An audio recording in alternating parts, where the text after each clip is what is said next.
First day, huh? Tell you, come on. Thanks for the assist, man. Yeah. I am thrilled to welcome back 10-time All-Star Chris Paul to The Jump. Chris, you are our very first guest on this date in 2016 when The Jump debuted. It is so great to have you join us again 5 years later. Thank you, sir. Man, no problem, Rach. It's amazing. Don't seem like it's been that long. I know, right? We're all getting older. Just don't tell everyone. Chris, it certainly does not look like you are getting older. You are averaging more than 17 points, 8 assists, nearly 5 rebounds in year 16.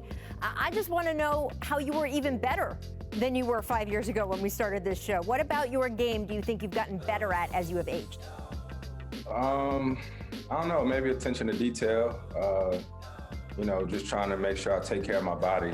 I think that's the biggest thing. You always want to give yourself an opportunity to be out there on the court to play, and just learning new teammates. The game changes or whatnot, but when you play for a while, the game slows down for you.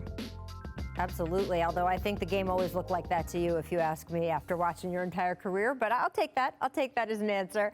The Suns, of course, haven't made the playoffs since 2010. You've got them competing not just for a postseason berth, but home court advantage in your first year with the franchise. What are your expectations for the team this season?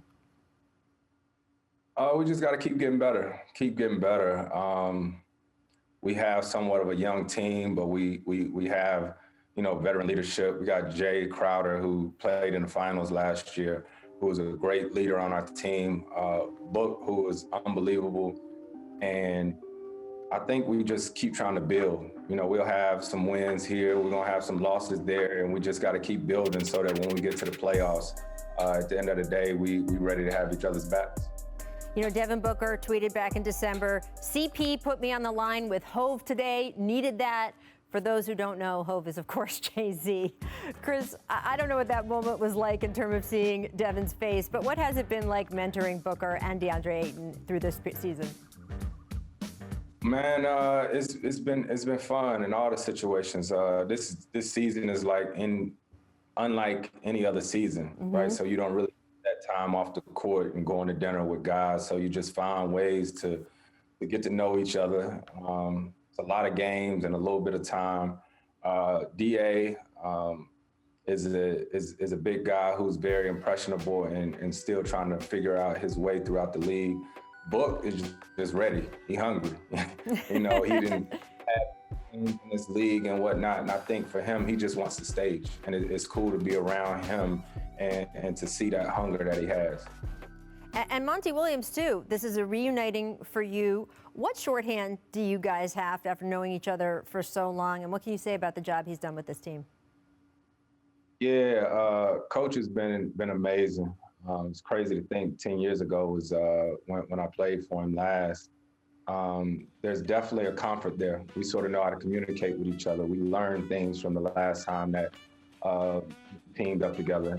And it's a lot of new faces with our team.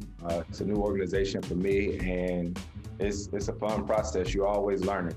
I want to ask you about what's on your sweatshirt right now, because the Undefeated and ESPN Plus partnering to produce Why Not Us, North Carolina Central University men's basketball. This is an all-access docu-series executive produced by the one and only Chris Paul and our very own Stephen A. Smith as well. It's the first project to debut under the Undefeated on ESPN Plus. So, Chris, what motivated you to become involved with this project?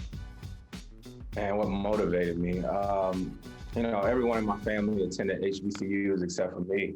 And so just paying attention to everything that was going on and knowing LaVelle Moton, I've known him for years, and I followed North Carolina Central, Winston-Salem State, North Carolina A&T. I could go on and on with these HBCUs, but Vail, just to be able to follow him and to see how he connects with the players. And it's more than just basketball. It's about life. And to be able to tell this story, we're extremely excited about and want to continue to tell these stories. I'm glad you shouted out Coach Moton. He is one of the best to do it at the college level. And he's a character, too, so people are going to love following him and his team in this docu-series. But you got other projects going on too. We just learned yesterday that you're working on a new book, co-authored by our very own Michael Wilbon. It's entitled 61 Life Lessons from Papa on and off the court, to be released in September. What can you tell us about that, especially about the title, since I know it's in honor of your late grandfather?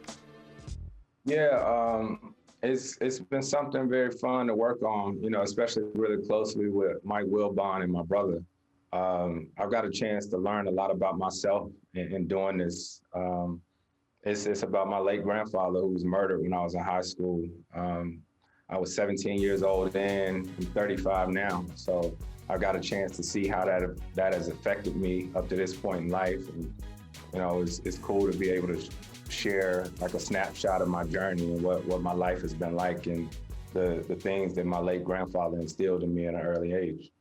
I love being around your family. Your brother, who you mentioned, CJ, has been an incredible partner with you throughout your career. And I'm very fond of your parents, Chris, so I'm thrilled to hear a little bit more about them in this book as well. 5 years, it has been 5 years since you walked onto it. We had a whole different set at that point. What do you remember from that day 5 years ago? Man, I remember coming in and he was telling me that this was the first episode, right? You didn't have all the bells and whistles you got now. Nope. You didn't have all that. You big time now, Rach.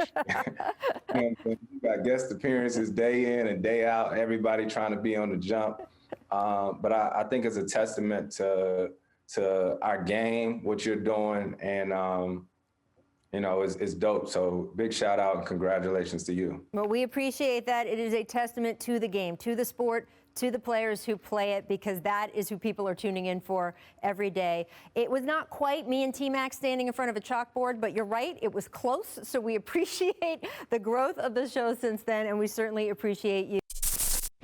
Thanks for watching ESPN on YouTube. For live streaming sports and premium content, subscribe to ESPN+.